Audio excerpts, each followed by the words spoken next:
De grands événements comme des finales. Attention à ce tir. Oh, c'est cadré. Y a-t-il une deuxième chance? La reprise à bout portant, c'est manqué. Matampi qui capte la balle. Gagner, plus de détermination, plus de hargne. Je sais pas s'il est cadré, j'en ai...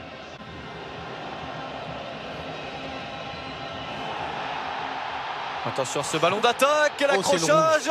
Là, ça peut coûter cher. Pour moi, c'est le rouge. Alors qu'on entame la minute, l'unique minute de temps additionnel, le carton est jaune pour Issa Samake qui s'en sort plutôt bien. Ouais, vous l'avez dit qu'il s'en sort bien parce que là, il est...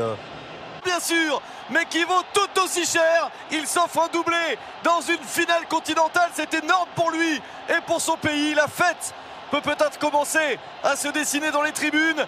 2-0 pour l'RDC contre le Mali. Ah, moins beau, c'est quand même un but avec beaucoup de maîtrise. Hein, parce qu'il y a une accélération. Derrière, il fixe le gardien. Crochet extérieur. Il aurait pu frapper. Il s'arrête, il est lucide et il met ce plat du pied. Et vous avez parlé trop tôt. Hein. Il peut le mettre, hein, son triplé. Hein. Il peut le mettre. Un public qui s'enthousiasme parce qu'il voudrait voir un but de plus. Bolingui tout seul. Bolingui pour la frappe du 3-0.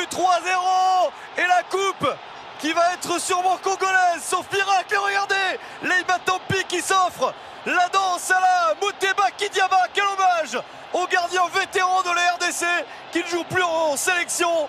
C'est exceptionnel ce qu'on est en train de vivre. Et Florent Ibenge qui peut sourire parce qu'il reste un quart d'heure à jouer, un peu plus.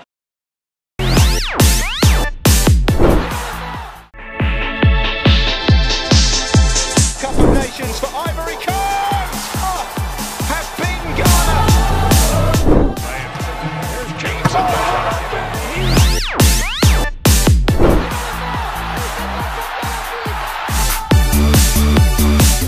Until the final round, the Olympic gold.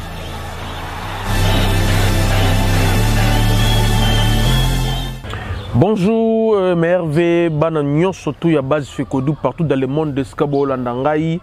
Merci à trop. Coucou, une fois de plus, Nabil Ntouté Solo, Yamasano en général, sport Ndenge Zalagakaka. Santé Ningsaki Ngai, au monaki moba vide, na tourna qui te moba kinin, comme la banine, mais maintenant je suis vraiment en forme, mais vraiment donc, Kitoko, tout bête Masolo, Masano en général, Ndenge Zalaka, mais avant tout, vous avez des bandela nœud, ma mère vient Nangai.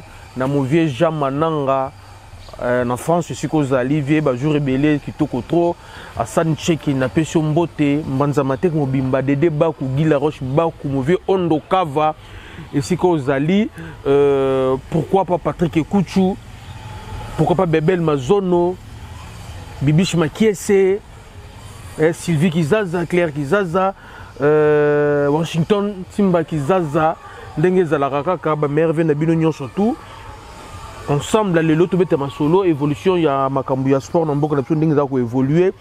Il y a des choses qu'on doit se les dise en vérité et en face entre nous. Si réellement nous aimons notre pays, le Congo, je pense que le moment est venu où la conscience, je ne sais pas ce qui termine qu'on utilise, ce conscience patriotique, ce patriotisme et ça là, parce qu'il y a beaucoup de choses. Ils ont simbaté dans le sport nabiso. Ils ont simbaté dans le sport nabiso. Ils ont mbébélé. Ils ont mbébélé. Tout le monde est francophonie. Le par Chan, équipe A nabiso. Il y a le par nabiso. Na évolution de joueur nabiso, Libana, mais à niveau A, na Kinshasa, je vous l'ai dit, je ne sais pas si les démons en personne à la congolais. Niveau à Moutema, ma BP, moi je pense que c'est un sabotage. Les gens ne veulent pas voir la jeunesse congolaise et qu'il y a des Liboso. Apparemment, Batoubaza Liboso, je ne sais pas si il y a un conflit à génération entre Batoubaza Liboso et la jeunesse congolaise.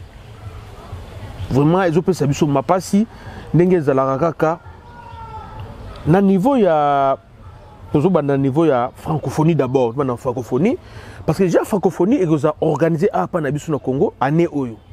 Je pense dans 6 à 7 mois, tout la francophonie. Je vous le dis, le politicien congolais n'a évité ce que les jeunesses et celles binoni. L'émission précédente, j'avais parlé sur mes gestions au niveau de la francophonie Awa. Comité national de la francophonie, entre Bafundani, le chef de l'État lettre. te ba marché misu c'est pas mis de gré à gré mais ça les autres évolué te moi-même j'ai toujours dit et n'a évolué quand on continue au bas je me demande ce Kinshasa sera la ville francophone on va jier to ba out awa parce que sur place à Kinshasa je ne vois rien bah cette union surtout va pour amener la francophonie stade du 20 mai bokinde kuna libanda nango basala ba fondation après ezaka ka bongo comment na mai neto so bambi so maneli ziba stade de Marty dans mon arrêt basala bo faire réflexionner stade ya basket à Marty en fait moi je ne sais pas ce bon ça les ministres autour de 2 mois moi je ne sais pas en termes d'infrastructure au niveau de la francophonie nous acquisons un grand retard je suis congolais vous êtes des congolais qu'on se dise des vérités en face. Tout le monde quand on Brazzaville organisera la francophonie à 6 mois il y a événement niveau nini mais ça les komaki mais biso à 6 mois il y a musala je vous dis tous on a point 15 donc tous on a niveau de 15% peut-être même pas 20%. Même na fiki parce que baba qui ni na francophonie ça na fiki bo ki ko so bo mun elo na fiki rien na fiki qui de kozu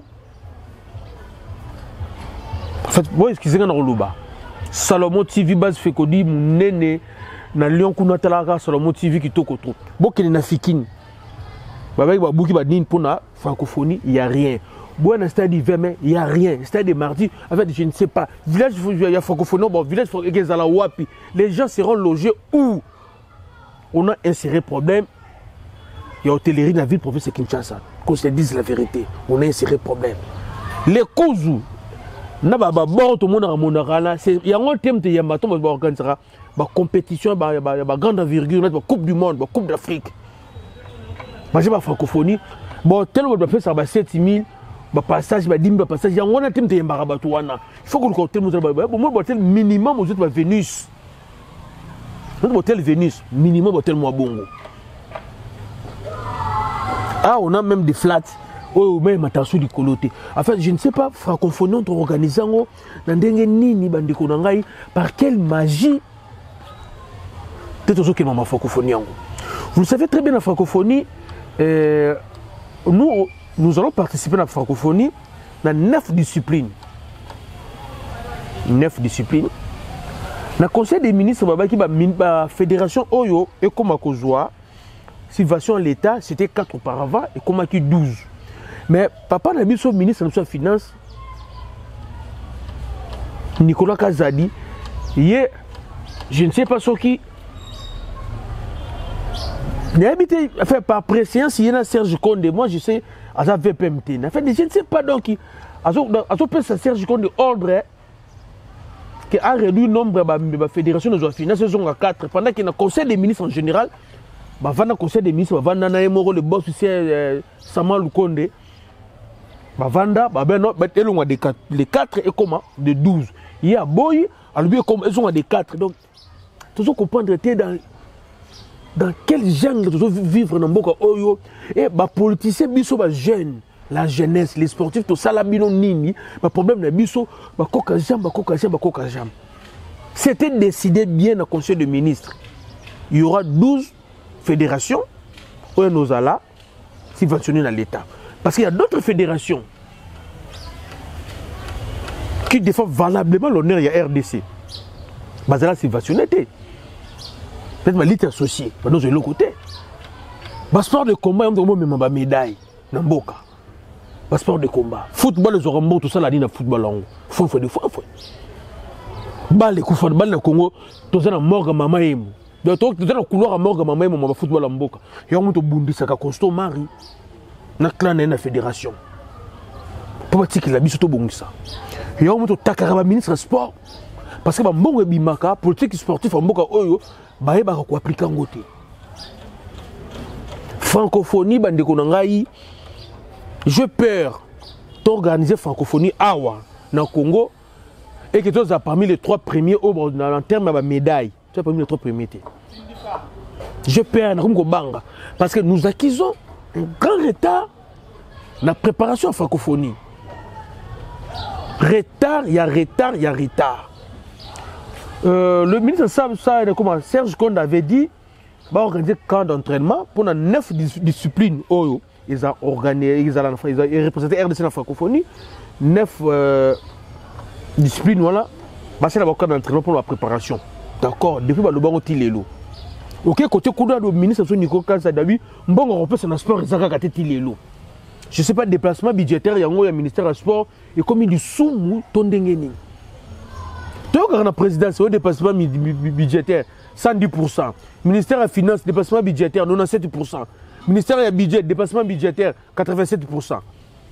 Ministère du sport, déplacement budgétaire, non, et comme problème. Après, bon, on peut chercher, je connais un bon côté. Vous donnez à la jeunesse, au peuple congolais. Ce sont ces jeunes-là, vous en avez besoin d'ici pour l'élection. On était d'accord, Mbongo, beaucoup de ministère du sport, ni fédération Gérard, ni ministère du sport, on a garde-fou. Mais jusque-là, on a coupé ça. Donc, francophonie peut en Ouézoya. Imaginez-vous, nous risquons d'être le tout premier pays au monde pour organiser compétition et parmi les 3 premiers beaux alatés. Les Arabes sur RDC. C'est ce qu'on avait cas d'entraînement. En février. Vous savez, si ça va nous coûter combien? 9 disciplines, il y a combien d'athlètes? Sur aujourd'hui des équipes à Bali. Tout à 2 versions. Il y a Basnia Mibali. Minimum 50 personnes. Rien que le football. Vous comprenez? Token à basket. Tout à 2 versions. Token à karaté. 2 versions. Est-ce que vous voyez bien? Mais vous comprenez, apparemment, Nde waze ko lobaka bo foutre mtu minerval mais bo lingita zwa. D'autres monde en francophonie. J'avais parlé ici problème il y a banana bisu lutte associée. Parce que lutte associée peut être lutte libre. Comment? Lutte libre na lutte traditionnelle libanda, ils appellent retenir en francophonie. Je pense que vous allez 18 à 20 athlètes dans 2 versions. Bana bakenda qui na Serbie. Oh, bakenda sans bakenda na ba billet car voyage mais logement ba faut des missions ba joie président élite associé et Eric Nzambi a Saliboy bana bakenda na lobali kamba bana na awa bana na bazonga ba condition bakenda ba meso ba médaille prime ti lelo ba joie je pense 4 mois ngo ba ju prime té ba tuko bunda compétition africaine na Maroc awa bazonga na 7 médailles. Prime, Zakakate. Léopard U20, prime, Zakakate. Pour ce qu'on a. Mais, ce que telle fédération Nyon surtout Oyo, ils ont retenu pour la francophonie. Qu'on se dise la vérité, à la base, je sais que, bon, contredire, fédération, tout un espoir, médaille, ils ont lutteur. Parce que tout le monde a fait la médaille. Parce que tout le monde a fait la médaille. Mais la fédération a soutenu. Bazana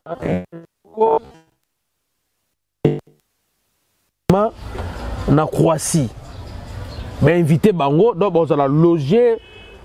Mais expert, il y a lutte, il y a croate, mais billet avion, il y a l'air et tout. C'est un gars qui a un gouvernement de la Bango. Alors dis-moi maintenant, billet, même il n'y a pas d'Éthiopien, même le Turkish, pas qu'il y ait Croatie, par personne, écoutez combien. Je pense qu'il y a une délégation de 15 à 16 personnes, écoutez combien. Si le monde est mon naté. À part Croatie, ils sont encore également invités en Roumanie. Oh, tu peux utiliser la place de quand d'entraînement de la Croatie, la Roumanie, pourtant tu as les Jeux olympiques, mais la fédération n'est pas soutenue. J'étais personnellement avec le président Eric Nzami. C'est un peu bizarre côté Kona. Donc, bref, côté francophonie, surtout aux Arabes honnêtes, tu désisté. En fait, tu désisté pour l'organisation, il y a francophonie. Tu désisté. Il y a d'autres pays qui sont déjà prêts. Il y a installation dans Bango. Maroc, Tunisie, Bango. Parce que nous ne sommes pas prêts. L'installation, non, nous sommes en pété. wana côté francophonie, il fallait que le Bélango, parce que ça fait mal. Ça fait mal, je sais que en Angola, le président Kito Panda Chala Lukapa, Adolphe Mouteba Chilamwinda, président Pakis, pourquoi pas président Claude Moupende, Yebi Makamon et Naloba, concernant nos clubs. Je parle de 4 clubs Nabiso dans la compétition au niveau Afrique. Il y a Mazembe, il y a Vita Lupopo et DSMP. Dans le Bayabango, le Bamisou soit entre le Bélango. Déjà, il y a Bana Lupopo, Bana base Fekodi, il y a Lupopo, Lupopo, merci. Et merci na dirigeant Lupopo, Bayoka Gibiso, Nanaiko Lubango Awa. Aujourd'hui, ce qu'on dit tout le monde, les actes qui sont à âge, la misère dans la jeunesse. Les clubs de football, ce sont des sociétés. Des sociétés à part entière. Je parle de vrais clubs de football. Professionnels. Nos clubs ici, ce sont des clubs amateurs. Et ce ne sont pas des sociétés. C'est étonnant, malgré qu'il y a amateurisme, on arrive quand même à faire de bons résultats au niveau africain. Là où il y a des clubs sud-africains qui sont des sociétés, des clubs marocains, tunisiens, algériens et égyptiens qui sont des sociétés, des clubs ivoiriens qui ont des sponsors, des clubs sénégalais qui ont des sponsors, des clubs tanzaniens qui ont des sponsors, qui ont des droits télé. Chez nous, il y a des droits télé, ils n'arrivent pas, les clubs n'ont pas de sponsors, déjà les champions n'ont pas de sponsors, la fédération de foot n'a pas de sponsors. Mais par miracle, dans un pays pétri de talents, nous arrivons, on va finir la Coupe d'Afrique, deux fois qu'on gagne avec Mazembe, on va faire la phase des poules, par miracle. Est-ce qu'on doit continuer le système Wana? Non. Qu'on se dise la vérité, on ne doit pas continuer comme ça. Pour preuve, même au niveau local, on a un sérieux problème. Il y a des joueurs, dans le bel point, il y a des joueurs qui ont des talents et le niveau d'entraîneur est belé. Je commence par Lupopo. Pourquoi Lupopo? Le président de Lupopo, le gouverneur Jacques Yaboula, ne résilie pas sur les moyens. Lorsqu'il s'agit d'évolution, il y a club Lupopo. Il donne des moyens. Nous tous, base Fekodi, nous sommes d'accord avec le gouverneur Lupopo. Comme il y a Katanga, mais après ça va moins pour Lupopo. En termes de finances, la meilleure équipe pour l'instant, c'est Lupopo. On a compris que malgré Mbongo, il y a un groupe de gens, tout autour, il y a des projets, on a Lupopo, qui sont là, comme on détourne, au lieu de profiter comme président Lupopo, gouverneur, bâtir Lupopo sur de bonnes bases et qui peut décoller et se maintenir à niveau et comme véritablement société à créer un entraîneur, non, bâtir un bon côté. Joueur Mikolo. Bon, que ce joueur, vous êtes conscient que joueur Oyo, même 6 mois, il y a haut niveau en Robert dans le popoté. Mais vous acceptez l'entrée, le président a dépassé 66 000, 50 000 $ pour un joueur à Bongo. Je dis merci et je suis reconnaissant de la supportation sur toi Lupopo parce que tu as contredire Ngaïté, tu as attaquer Ngaïté. Dans le bango, tu as Lupopo Zaiko, Binombale, Badamo, Badoudou, Banono, Bayalengos, Mikolo dans Lupopo. Papa, Lupopo Yoki, base Fekodi, Lupopo Bayoki, le président de la bango. Au moment où je vous parle, Lupopo a remis, c'était là, joueur.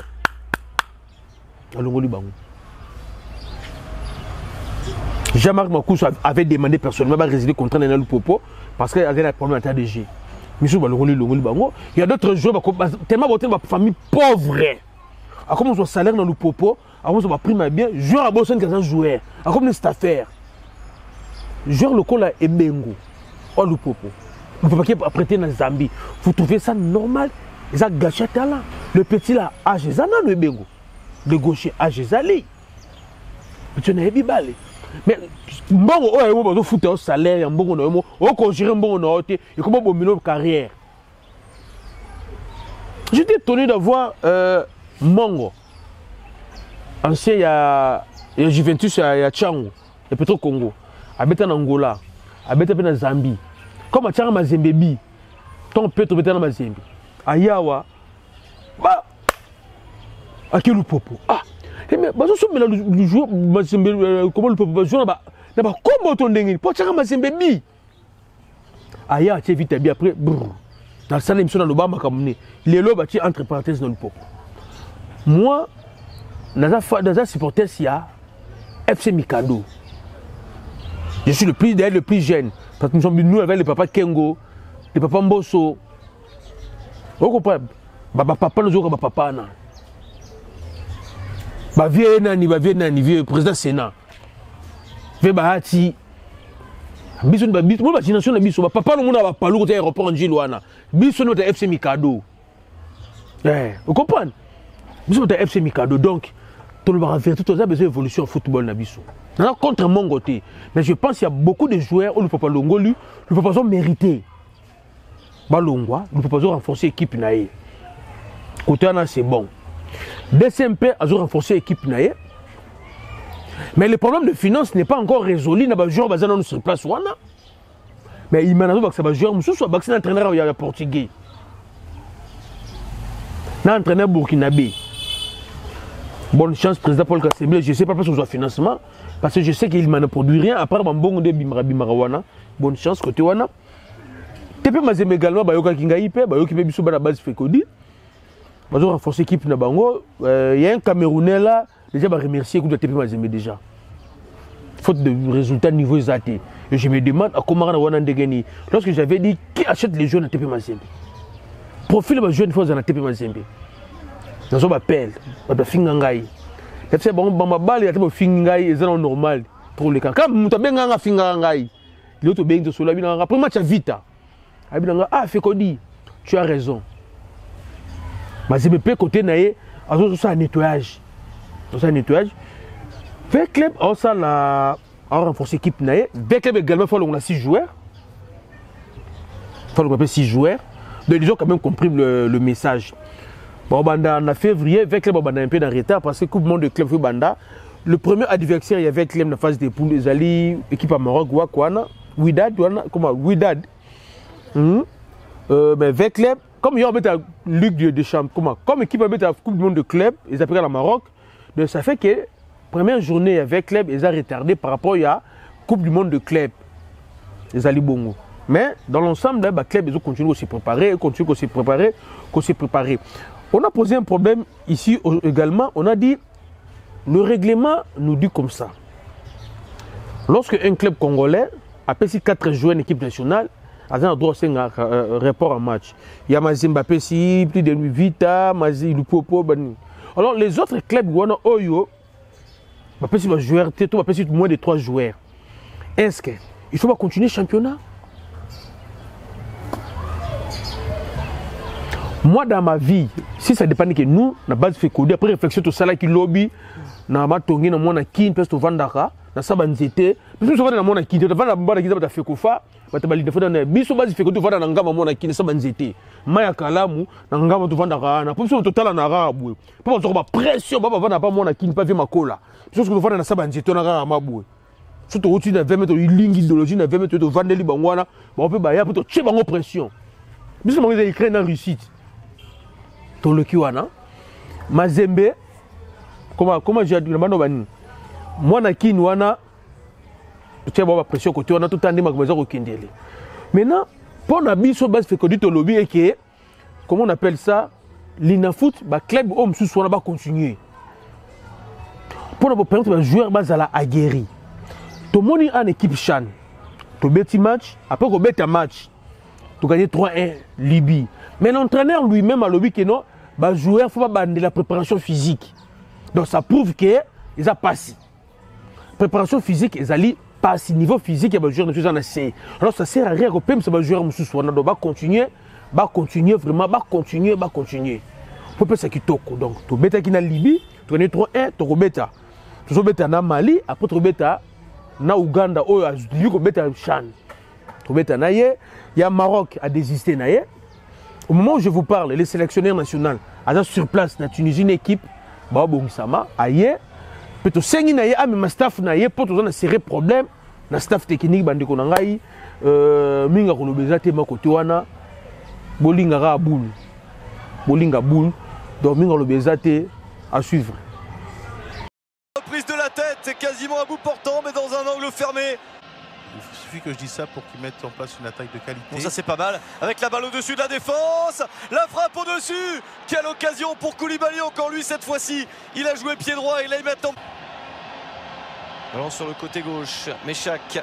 Elia Meshak qui va frapper. Quel but! Quel but! Qu'est-ce qu'elle est belle! Le but sensationnel, l'un des plus beaux du tournoi. En finale, s'il vous plaît, pour Elia Meshak. Malgré des conditions météo déplorables, Meshak réalise un but formidable et permet à la République démocratique du Congo de mener 1-0 contre le Mali avant la demi-heure de jeu. Je peux vous dire, on s'ennuyait un peu. Franchement, on n'avait pas beaucoup d'occasions. Que c'est que de grands événements comme des finales. Attention à ce tir. Oh, c'est cadré. Y a-t-il une deuxième chance? La reprise à bout portant, c'est manqué. Maintenant, Pi qui capte la balle. Gagner, plus de détermination, plus de hargne. Je sais pas s'il est...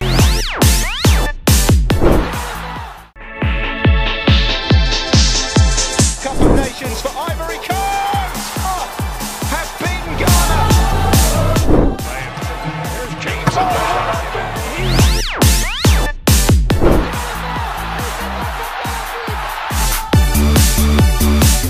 Until the final round, the Olympic gold